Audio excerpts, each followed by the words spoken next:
A lei número 7, apresentada por Robert Greene no livro As 48 Leis do Poder, afirma algo que à primeira vista pode soar desconfortável e quase provocativo. Faça os outros trabalharem por você, mas sempre fique com o crédito. Essa frase parece simples, mas esconde uma das estratégias de poder mais profundas já observadas ao longo da história humana. Antes de rejeitar essa ideia ou considerá-la manipuladora, é preciso entender o que realmente está por trás dela. A maioria das pessoas acredita que o caminho para crescer na vida é trabalhar cada vez mais, assumir mais tarefas, provar o tempo todo que é capaz de fazer tudo sozinho. Desde cedo somos ensinados a valorizar o esforço individual, a independência absoluta, a ideia do herói solitário que conquista tudo com o próprio suor. Só existe um problema nessa narrativa: ela raramente corresponde à realidade. Quando você observa com atenção as pessoas que realmente alcançam grande influência, percebe um padrão muito claro.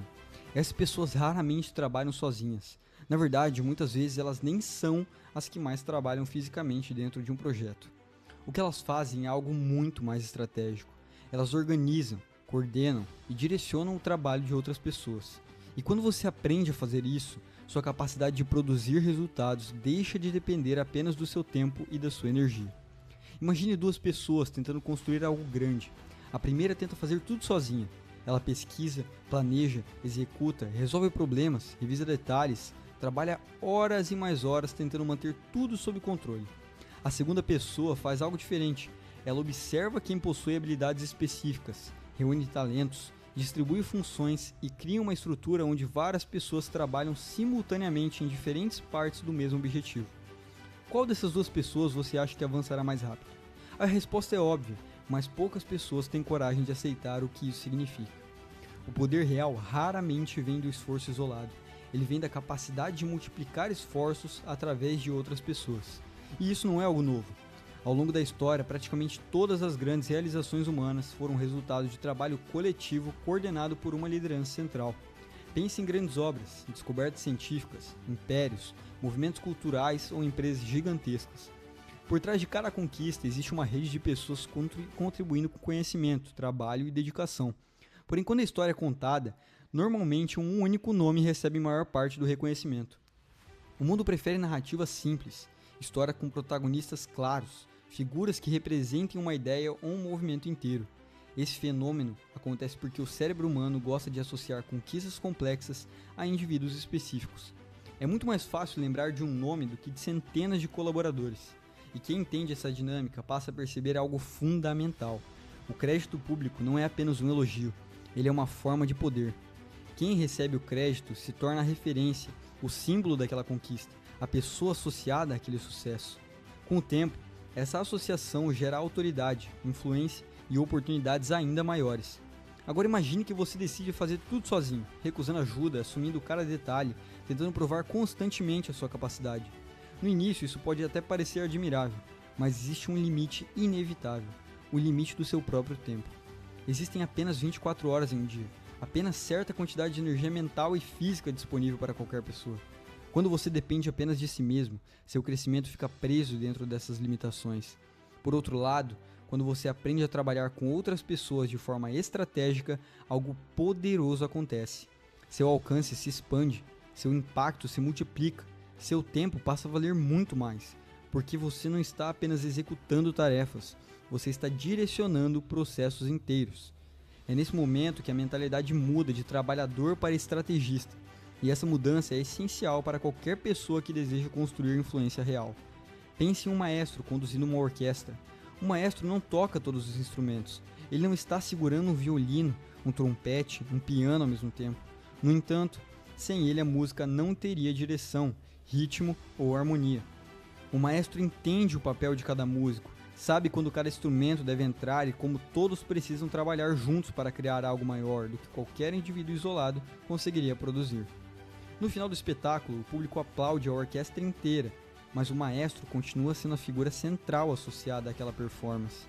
Isso acontece porque ele representa a coordenação do talento coletivo. Essa é uma metáfora perfeita para a Lei 7. O poder não está em fazer tudo, mas em fazer com que tudo funcione através de outras pessoas. No entanto, existe um detalhe muito importante que separa a liderança estratégica de exploração. Quando essa lei é aplicada de forma arrogante, ignorando o valor das pessoas envolvidas, ela gera ressentimento. As pessoas percebem quando estão sendo usadas de maneira injusta. E quando isso acontece, a confiança desaparece rapidamente. Projetos começam a falhar, equipes perdem motivação e o sistema entra em colapso. Por isso, os líderes mais inteligentes entendem algo fundamental. Embora o crédito público muitas vezes se concentre em uma única figura, o reconhecimento interno precisa existir. Pessoas que se sentem valorizadas trabalham com muito mais dedicação e criatividade. Elas se tornam aliadas, não apenas executoras, e aliados são a base de qualquer estrutura de poder duradoura. Existe também outro aspecto fascinante dessa lei que muitas pessoas ignoram. Trabalhar com o conhecimento e a experiência de outras pessoas acelera o aprendizado de forma impressionante. Um indivíduo sozinho precisa cometer erros para aprender. Já alguém que observa o trabalho de muitos pode aprender com erros que nem sequer foram seus. Ele absorve lições acumuladas por diferentes mentes, diferentes experiências, diferentes perspectivas. Isso cria uma vantagem gigantesca. Enquanto alguns passam anos tentando descobrir soluções sozinhos, outros avançam rapidamente porque estão utilizando o conhecimento coletivo. Essa capacidade de absorver e reorganizar o trabalho de várias pessoas é uma das maiores habilidades estratégicas que alguém pode desenvolver. Muitas das ideias consideradas brilhantes ao longo da história não foram criadas completamente do zero. Elas foram combinações inteligentes de conceitos já existentes. O verdadeiro gênio muitas vezes não está em inventar algo totalmente novo, mas em conectar pontos que outras pessoas não perceberam. Para fazer isso, você precisa observar, aprender e utilizar o esforço de muitos. Agora pare por um momento e pense na sua própria vida. Quantas vezes você tentou carregar tudo sozinho? Quantas vezes acreditou que pedir ajuda ou dividir responsabilidade significava fraqueza? Essa mentalidade é extremamente comum, mas ela limita o crescimento de forma silenciosa. Pessoas que insistem em fazer tudo acabam se tornando especialistas em trabalho duro, mas raramente se tornam arquitetos de grandes resultados. Existe uma diferença enorme entre executar tarefas e construir sistemas. O executor resolve problemas imediatos. O estrategista cria estruturas que resolvem problemas continuamente. Quando você aprende a montar essas estruturas, o trabalho deixa de depender exclusivamente de você. Ele passa a acontecer mesmo quando você não está presente em cada detalhe. Isso é poder organizacional. É assim que empresas crescem, projetos se expandem e movimentos ganham força. Tudo começa com uma mudança simples de mentalidade. Parar de pensar apenas no que você pode fazer sozinho e começar a pensar no que realmente pode ser realizado quando várias pessoas trabalham juntas sobre uma mesma direção. A Lei 7 não é sobre preguiça, é sobre eficácia estratégica. Ela ensina que inteligência aplicada ao trabalho coletivo produz resultados muito maiores do que esforço individual isolado. Quem entende isso começa a olhar para o mundo de forma diferente, começa a perceber que grandes líderes raramente estão ocupados fazendo tarefas operacionais o tempo todo. Eles estão pensando, planejando, conectando pessoas, criando oportunidades e direcionando talentos. Enquanto alguns estão exaustos tentando controlar cada detalhe, outros estão construindo estruturas onde cada pessoa contribui com o que faz de melhor. No final, a diferença de resultados entre essas duas abordagens é gigantesca, e é exatamente por isso que essa lei existe. Ela não descreve apenas uma técnica de manipulação social, ela revela uma realidade profunda sobre como o poder funciona. O mundo recompensa aqueles que conseguem organizar esforços coletivos em direção a objetivos claros. Quando você aprende a fazer isso, sua capacidade de realização deixa de ser limitada pela sua força individual e passa a crescer junto com a força das pessoas ao seu redor. Essa é a verdadeira essência da Lei 7. Compreender que o poder mais eficiente não vem de trabalhar mais do que todos, mas de criar condições para que muitos trabalhem na mesma direção sob a sua liderança. Quando essa habilidade é desenvolvida, o impacto que você pode gerar no mundo aumenta de forma exponencial e aquilo que antes parecia impossível começa a se tornar apenas uma questão de estratégia e coordenação.